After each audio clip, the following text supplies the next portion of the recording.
Hey, race fans, we have another big show here on HorseCenter. Matt, let's start with Kentucky Derby coverage of these two-year-olds, Improbable, Maximus, Mischief, and the Springboard Mile. Hey, Brian, and then let's head down to Gulfstream Park where Audible's coming back in the Harlan's holiday to prep for the Pegasus World Cup, and the Fort Lauderdale heading to the Pegasus turf. Whether we're leading up to the Kentucky Derby or the Pegasus, Matt and I have you covered here on another edition of HorseCenter. Watch it now.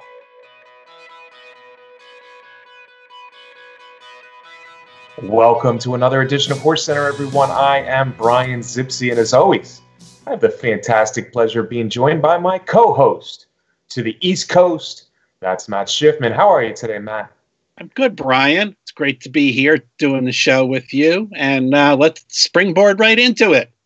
Let's springboard right. Hey, Matt, we're talking Kentucky Derby coverage here. We're talking about the points races.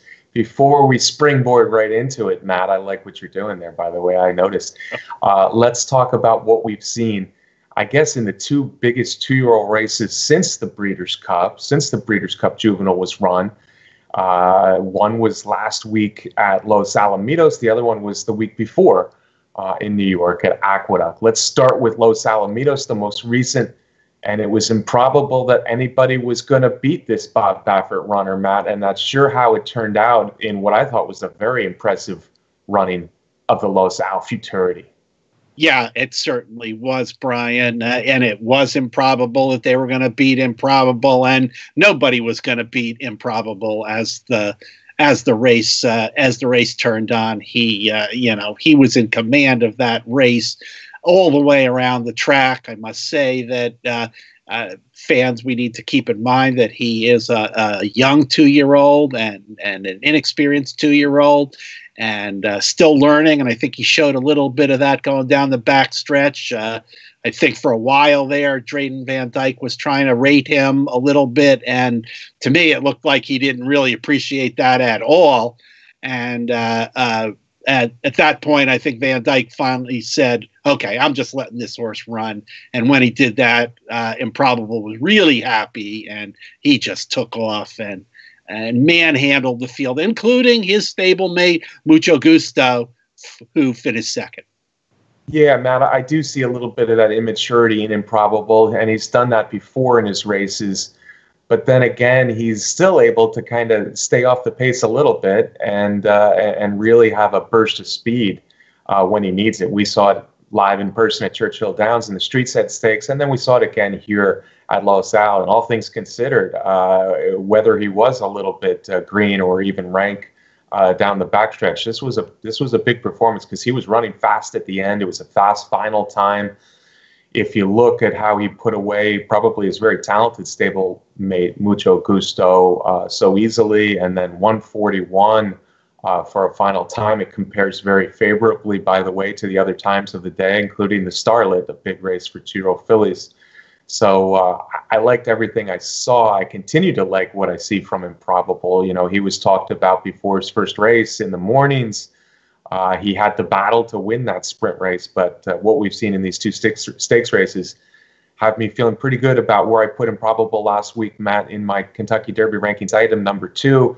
This is, by the way, this is a son of City Zip. We lost City Zip, a really a good sire, City Zip, too early. City Zip is a half brother to the great Go Zapper, son of Carson City, who was able to drop horses or able to sire horses who can do a lot of different things. And maybe it's time for City Zip, Matt Schiffman, to have a Kentucky Derby winner. Well, he's on his way here, and he's got Mr. Kentucky Derby Baffert as the trainer. He's got the same connections, same owners as Justify.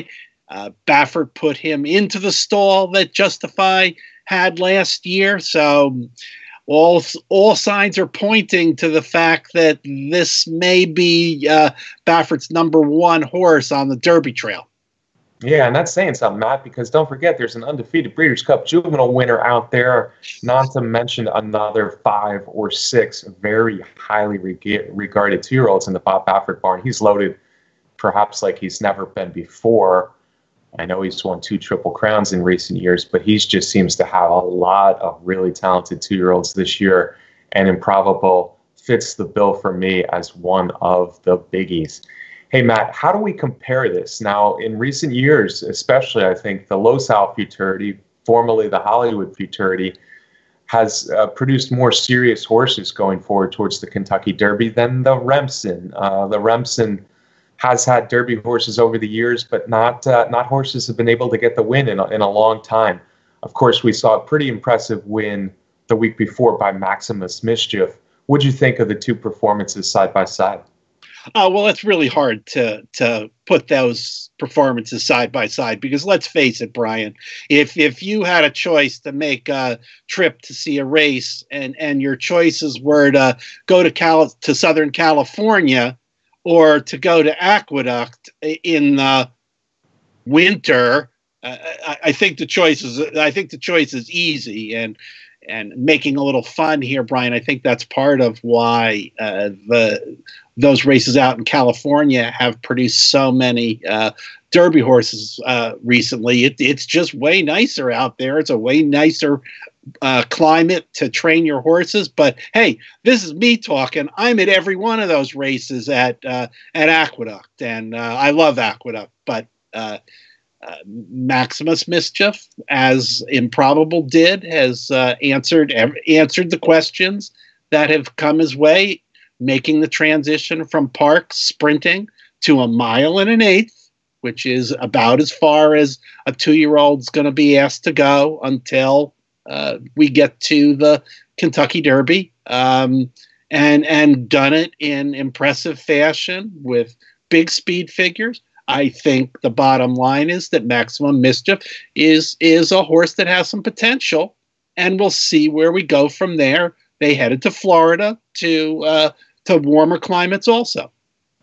Yeah, and Matt, I think there is some comparison here. Both are 3-for-3 lifetime. Maximus Mischief doing it, as you said, at Parks, and now Aqueduct, and Improbable doing it at 3 different tracks, including Churchill Downs. Looking at the 2 races, though, I do like Improbable better. I guess I'm not certainly in the minority there. I think most people were impressed with Improbable. Maximus Mischief, I will say I liked. It was a big step up. He was really not running against a whole heck of a lot. There might have been another decent horse who ran second in one of those races, but not running against a whole heck of a lot at Parks. And he came up to the challenge of better horses in a much longer distance, and he handled it well. Matt, I like the way he was relaxed, kind of in between horses in a lot of that race in the Remsen. But then I worry a little bit how much the jockey got into him down the stretch. He did eventually put away the long shot tax there, and I guess Network Effect rambled on late for second. But I'm not sure. He's got Song and a Prayer. Pedigree doesn't mean as much as it used to for the Kentucky Derby, but I don't think you're ever going to have me completely overlook Pedigree when we're talking about 10 furlongs on the first Saturday in May. And I do worry about Maximus Mischief. What I saw in the stretch run of the Remsen, even though he was pulling away a little bit, but also that broodmare sire of Song and a Prayer, which I really think is still a little sprinty. So of the two, I'm saying Improbable is the horse more likely to move on to the Classics. Yeah, I think there's no question about that, Brian. All right, Matt. So that was our look back at the Los Al Futurity and the Remsen. Now, Matt, we're going to do what? We're going to springboard ahead to the last, I believe it's the last Kentucky Derby points race of 2018. Last chance for a 2-year-old to earn some points heading into next year. And Matt, I am on the favorite in here because I had him as a surprise, much higher than most. I had him at number 4. I'm talking about Epic Dreamer. I had him at number 4 on my Kentucky Derby list that we unveiled last week. Yeah, Brian. So you've got on top in here who is the favorite in the morning line, and I'm sure will be the favorite in the wagering. Epic Dreamer, who has run twice, has a maiden victory to his credit at Belmont Park. But the most important thing is to go back and look at his first race, in which he finished second between 2 very good horses, between Vacoma, the impressive winner of the Nashua, and then Mijos. another impressive 2-year-old who came back and won his race after that. It was expected that Epic Dreamer come out of that race in his next start and win, and he did just that. So at Belmont. So here he is now at the Springboard Mile with a maiden victory as the favorite, and I understand why you're picking the horse.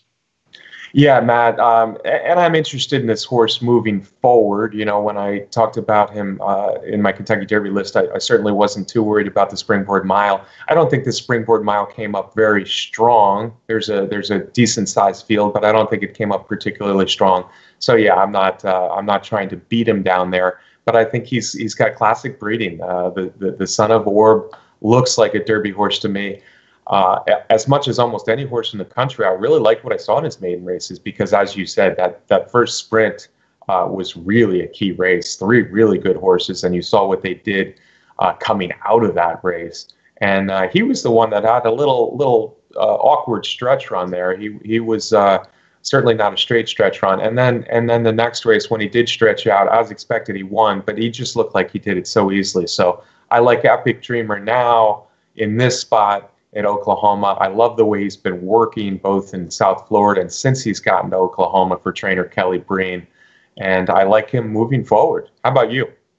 Yeah, I certainly do. And you know, I guess we could describe it as an interesting race because we've got Epic Dreamer in there, and we've got Hall of Famer Steve Asmussen, who's got 5, count them 5, Brian, of the 11 in the field. Of course, Asmussen has a barn there at Remington and wins a lot of races. In there. I think it's fair to say that there's a good chance the exacta might be Epic Dreamer and one of those Baffert horses. Excuse me, one of those Asmussen horses. It's Derby. We got Baffert on our brains. And one of those Asmussen horses, Brian. And if I had to pick out of the 5, I would probably lean towards Bank It, who has had a really impressive run in New York. It's a New York bred. Won a bunch of races there. Last time won the Sleepy Hollow. And as we know, Brian, New York breds do really well in open competition for recent years. I'd like to see him closing in this race because there is a good bit of front end pace in there. And the other one that I like is from Asmussen is Tobacco Road, who had some really nice races earlier on at Ellis Park. So I might go Epic Dreamer with Tobacco Road and Bank It. Yeah, Bank It. I wonder about Bank It, Matt. I wonder about Asmussen's group of 5 because I wonder if these are kind of not his first string and he's running a bunch of second stringers. Bank It's record is certainly good in New York, but on the other hand, I don't know if he's beaten the best New York breds that he's raced against there when he faced the best 2-year-old New York breds. Yeah, like I said, I just don't see a lot. We should mention Dumpf because Dumpf was impressive in his first 2 races and then caught slop Kentucky Jockey Club Day. So he could come back good. Brad Cox has a horse who is coming out of the street sense and can improve certainly as good a year as Brad Cox has had. The one I picked out maybe as a long shot horse, although he was only 8-1 on the morning line, was 6 Shooter for Holtis. I think the Son of Trap Shot is getting better, and I like some of his races at Churchill Downs, especially the last one. So, but for me, this is Epic Dreamer. It's a test. If Epic Dreamer is as good as I think he is and as good as he looked in New York, I think he passes this test, which is Sunday at Remington Park. Matt, let's switch gears. We were talking Kentucky Derby horses here with these 2-year-old races. Let's talk Pegasus because the Pegasus is only 6 weeks away now, sir, and the Pegasus will be the best race of the first quarter of 2019. It's the richest race in America, and I think we have a major shooter for the Pegasus, one of the favorites for the Pegasus, running Saturday at Gulfstream for trainer Todd Pletcher.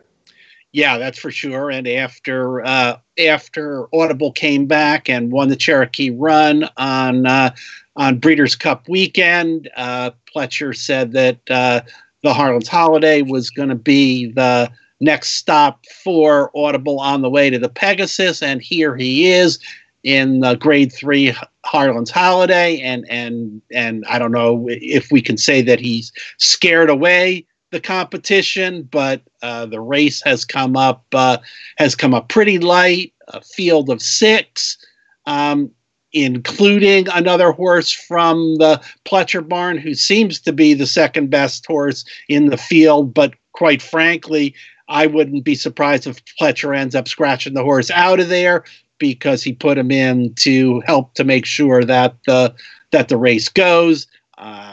Otherwise, there really isn't anybody in there that I see that should have a chance against Audible if he continues in good form. Let's remember Audible's record. He's had 7 starts, 5 wins, including the Cherokee Run that I mentioned, and last year the Holy Bull and the Florida Derby, on the way to the Kentucky Derby, where he ran an impressive 3rd. Yeah, Matt, and I want to give you some props, because when we did our Pegasus early preview a few weeks ago, you were a little bit more on Audible, and I've kind of come around on Audible a little bit more. You know, I went back and looked at all of his stakes races and looked at each of his races individually in the past performance, and yeah, 5 wins out of 7, and the other 2 he was really motoring down the lane, 3rd in his debut performance, and then of course he was looked like he got to Good Magic at the wire, but Good Magic, I guess, got a narrow photo for 2nd behind Justify in the Kentucky Derby. His prep race was good. I don't think he faced a lot in the Cherokee Run, but what a blueprint for Pletcher. You know, Breeders' Cup weekend, bring him back at Churchill Downs and run a 7-furlong race against some decent experienced sprinters in there. And then 6 weeks later, you got this Harlan's Holiday at 1 mile and a 16th, which is 6 weeks before the Pegasus. It just seems to be coming up perfect for Audible and Pletcher's plans. Clearly, Audible loves Gulfstream Park. His races in the Holy Bull and the Florida Derby were real deal kind of wins. The New York bred, the Into Mischief. We've talked about New York breds a little bit. We've talked about Into Mischiefs already on the show. Audible is the poster boy right now for both. I can't see anybody challenging him in this race, and if he doesn't win easily, I think it would almost be a disappointment. But then we talk about where he stacks up against the Pegasus horses, and you know, I think he wins this race by open lengths. He could very well be the 2nd or 3rd choice in the Pegasus. Matt, I think we got to talk about Accelerate as the favorite, but after that, Audible's right up there, right? Yeah, for sure. Like you said, Audible loves Gulfstream Park, and that's going to give him a big edge in here. And I don't know, I think there's a lot of people out there that are quick to dismiss some of Pletcher's horses when they come back later on as 3-year-olds and then as 4-year-olds, as Audible will be. Audible, he's no always dreaming in here. I think this is a horse that is going to continue on and do well. But yeah, this, as we mentioned, I think on an earlier show, this running of the Pegasus is going to have one of the best balanced fields thus far. There is no gun runner in here, like last year, where there was no question that Gun Runner was going to win. We got the likes of Accelerate. We got City of Light in here, who is having one of the best years of any horse out there, including Excel, but is a little bit overlooked because he's kind of that middle distance thing, but very talented runner. Yeah, City of Light, if you include the Malibu, which some people include in the following year's calendar, even though it falls the day after Christmas, City of Light has had a huge year. Of course, he's the only horse to beat Accelerate in 2018. That came at Oakland Park. And his Breeders' Cup Dirt Mile was as good as any Breeders' Cup performance, for my money, that we saw that weekend. So, yeah, City of Light certainly is a big threat in the Pegasus. And I think he might be the one that vies for second choice behind Accelerate, with the expected winner of the Harlan's Holiday. That's Audible, Gunavera. We now know Bravazzo is going to keep it rolling, Matt, after 11 tough races in 2018. The Calumet runner for the coach trainer D. Wayne Lucas will look to build upon that really good second he ran to Leofric in the Clark Handicap, and he'll be down there. Leofric probably for Brad Cox. We kind of think he'll be in the Pegasus as well. Seeking the Soul is eligible to pop up with a good one. McKinsey, hey, pattern recognition is getting better for trainer Chad Brown. Battle of Midway still has some talent there. So I'm with you, Matt. This Pegasus is looking like a nice, solid race. $9 million type of race. Who knows? Who's to say? The American older dirt males might not have a legitimate $9 million type of field, but hey, for what we have right now in America, still in training the older horses, I'm liking the way the Pegasus looks, and I'll like it even more if Audible does what we expect him to do Saturday at Gulfstream Park. Matt, the card that day, Saturday at Gulfstream Park, is quite good. There's several stakes there, but I think the race of the day, you know, if you're a handicapper, you want the most contentious race, it's certainly the turf race later in the card. That's the Fort Lauderdale, Matt.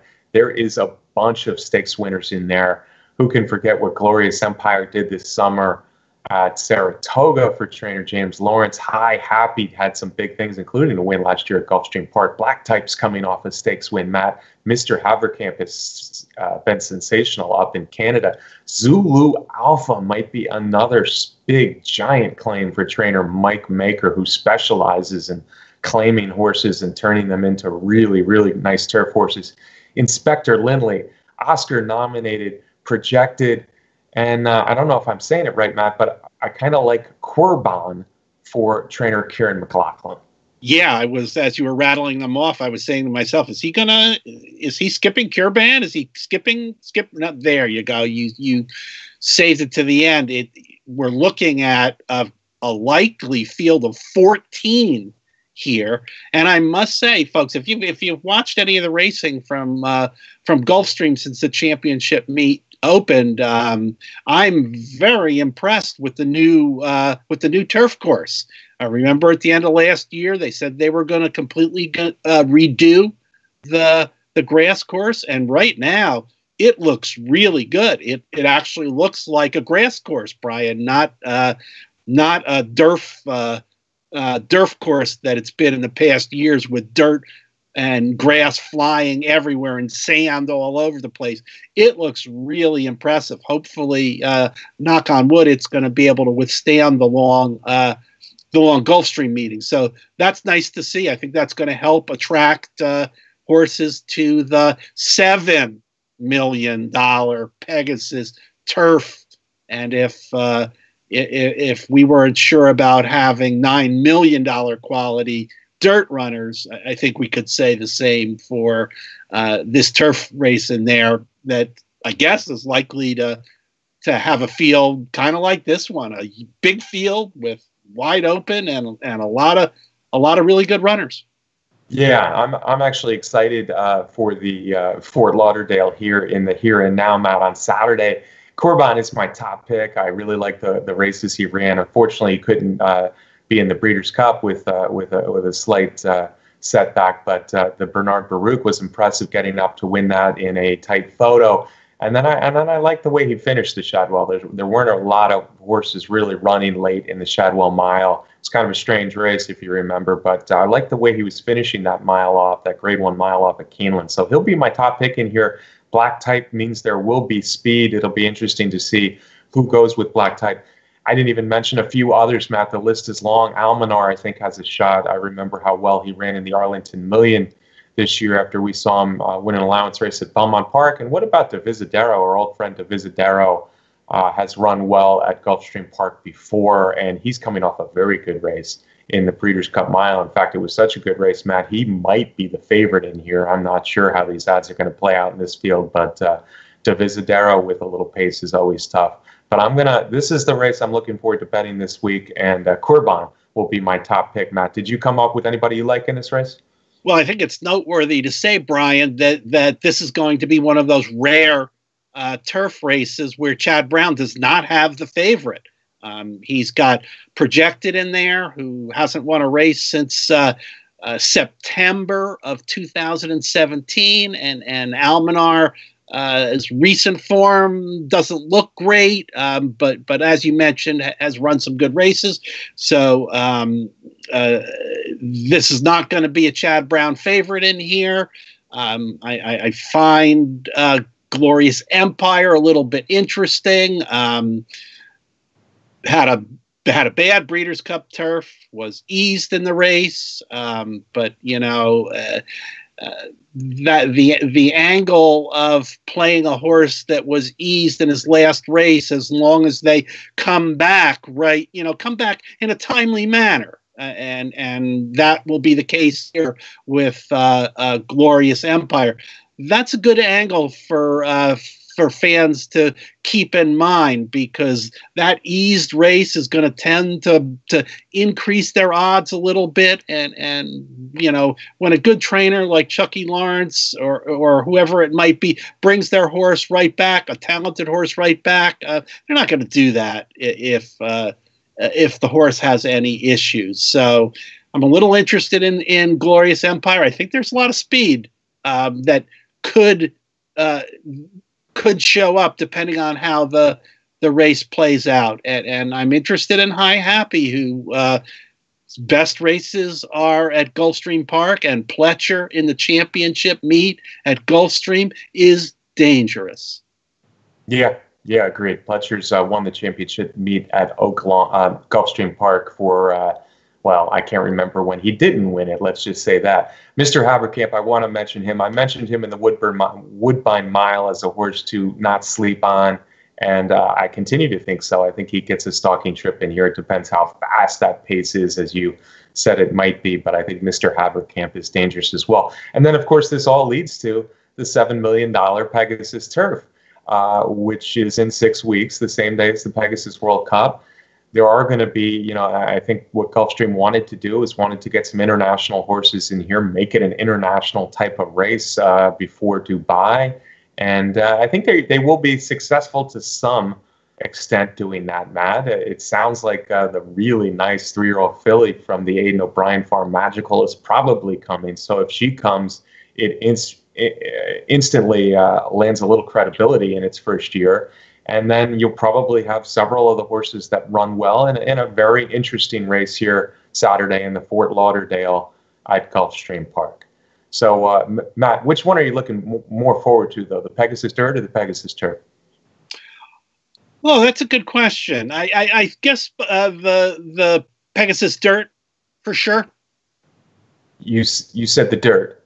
Yes. Okay, yes, I wasn't sure if you said Durf, because that's a new word to me, by the way. I like the new word Durf. We're gonna call up Webster and try to get Durf in the dictionary now, and it's good that it's turf, more turf than Durf nowadays. But I too am looking more forward to the Pegasus, the big one, the $9 million Pegasus World Cup, the Dirt version.